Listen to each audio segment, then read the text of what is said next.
afternoon, ladies and gents. Thank you for joining us for another episode of Liver Busters.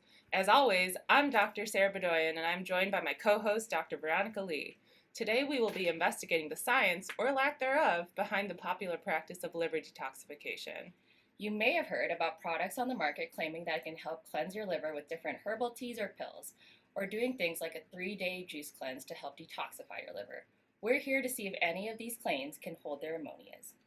Well, Dr. Lee, to start off our episode, what does our liver even do in our body?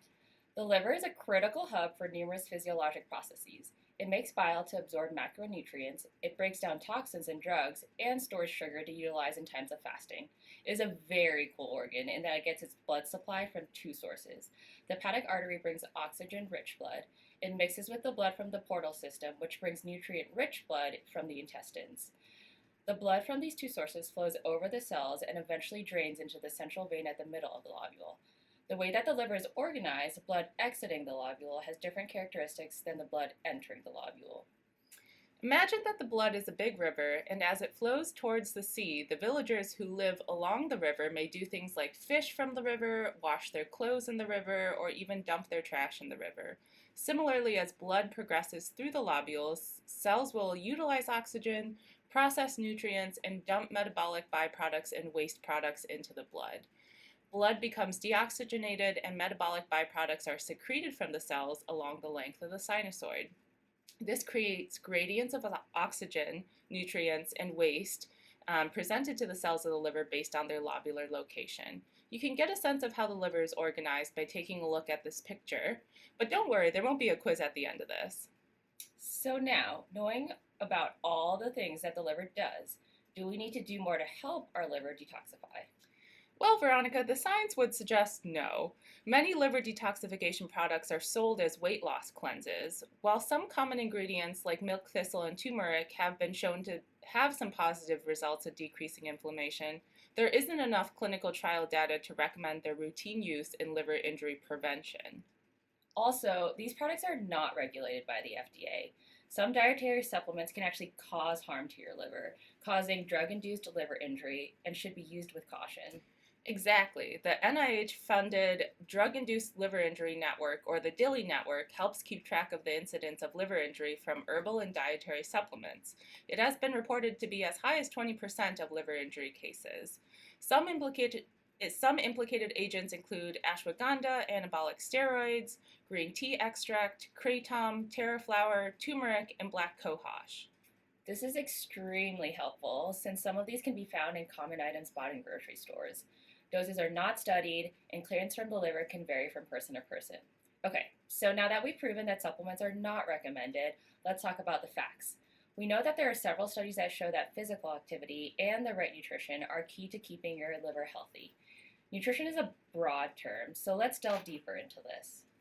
Fruits, vegetables, fiber, and whole grains are the way to go. Avoiding added sugar is a great first step. So look out for all those high sugary drinks like juice and pop. The carbonation may seem nice, but sugar can cause fat buildup in your liver and lead to something called metabolic dysfunction-associated liver disease, or MASLD.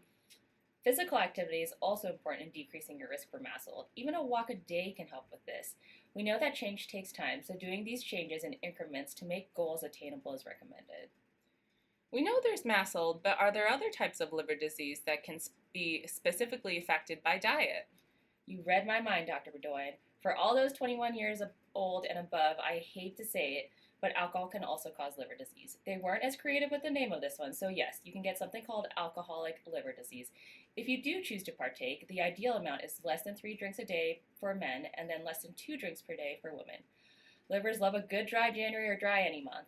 Okay, aside from nutrition and physical activity, what else can we do to protect our livers? We can avoid engaging in behaviors such as drug use, sharing needles, and unprotected sex. By doing so, we decrease the risk of acquiring viral hepatitis, such as hepatitis B and C. Something that is especially cool is a vaccine that can help protect against hepatitis A. So we recommend getting that. Most of us get this as children, but if you haven't received it, you can still get it, especially if you're traveling internationally to countries where hepatitis A may be more common.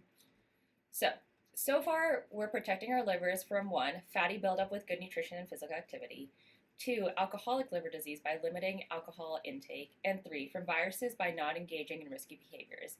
And there are other genetically inherited liver diseases such as Wilson's disease, PFIC, Alagille, alpha-1 antitrypsin deficiency that can actually carry their own risk of liver complications. If you have any of the above risk factors or know that any of these diseases run in your family, it is a good idea to get screening for chronic liver disease. Our liver is so resilient that sometimes signs of liver disease can go unrecognized for years. If you're concerned, talking to your doctor is a great first step. So to recap, we liver busted the myth of liver supplements being useful in detoxification. Liver supplements are not well studied, and there's not enough data to prove that they're effective. Additionally, some can be harmful and do the opposite by causing liver damage. Well, folks, that's all that we have time for today. Remain hepato-happy out there and live your best lives. Signing off, I'm Dr. Veronica Lee. And I'm Dr. Sarah Bedoyan. Thank you for tuning in to this episode of Liver Busters.